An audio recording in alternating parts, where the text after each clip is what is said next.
Good morning. We're going to start today with a feel-good story. Back on February 4th, about 9:13 a.m., we got sent out to 4305 South 98th on a woman who, Angela Paulini, who is here, that was out on the ice. She was out there because her dog Bear was out there and had fallen in and was struggling. She was able to get herself out, but was not able to get Bear.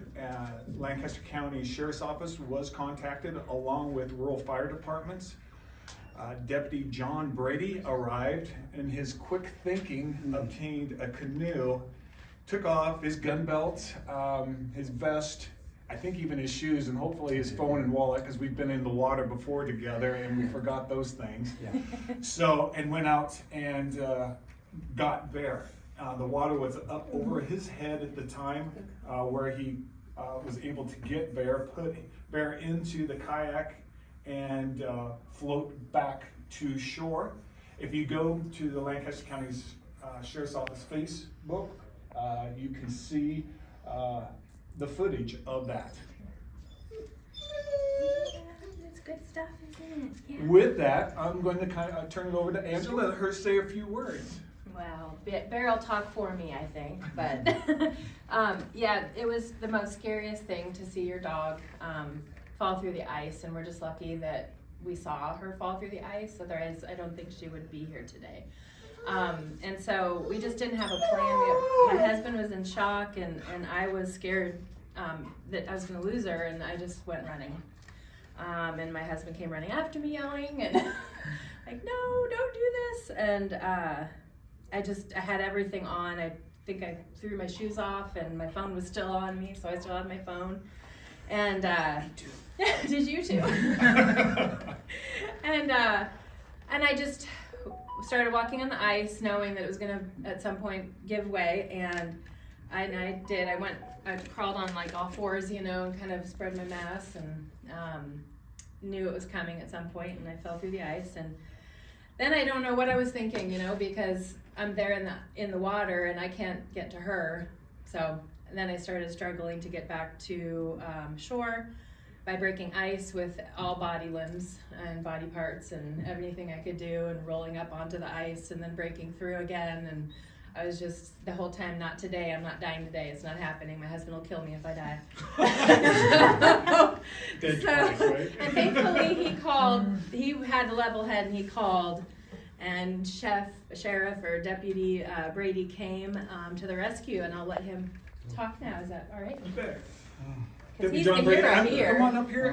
He does have some experience, and I'd like you to kind of go into that a little bit of your water rescue experience, so that you're not just the first time of being in these kind of situations. Hi, I'm Deputy Brady, Sheriff's Office. First of all, I'm glad you're very well, of course Bear as well, but just to kind of give you a brief rundown, I actually wasn't very close. I was at Norris High School when this call came out, and kind of flew to the house there when we heard that Angela had fallen through the ice. Myself, Deputy Chance, and Trooper Luther from the State Patrol all responded very quickly.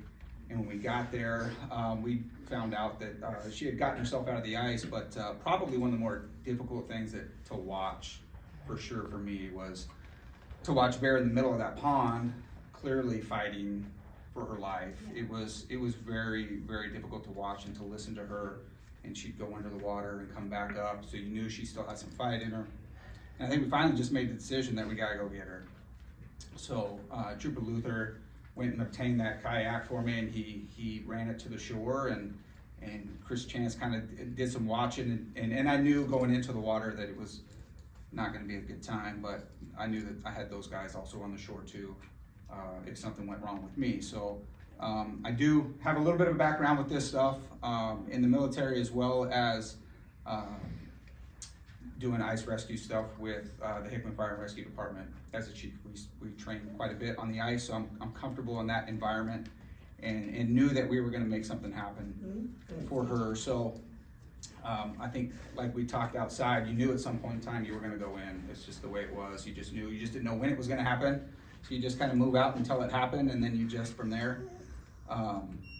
Very, very cold water, but she had a wonderful look on her face when I got to her for sure, because I think she was so tired.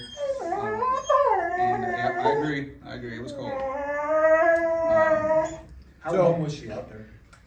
At least over half an hour, we believe, Yeah, from that point. I can't believe how long she's struggled Yeah.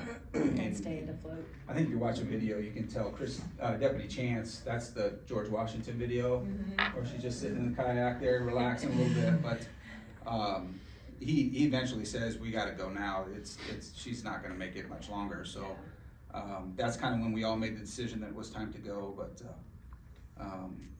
yeah, it was a super scary thing for her, and obviously I was glad I was there, and Deputy Chance and Trooper Luther to kind of make that happen, so.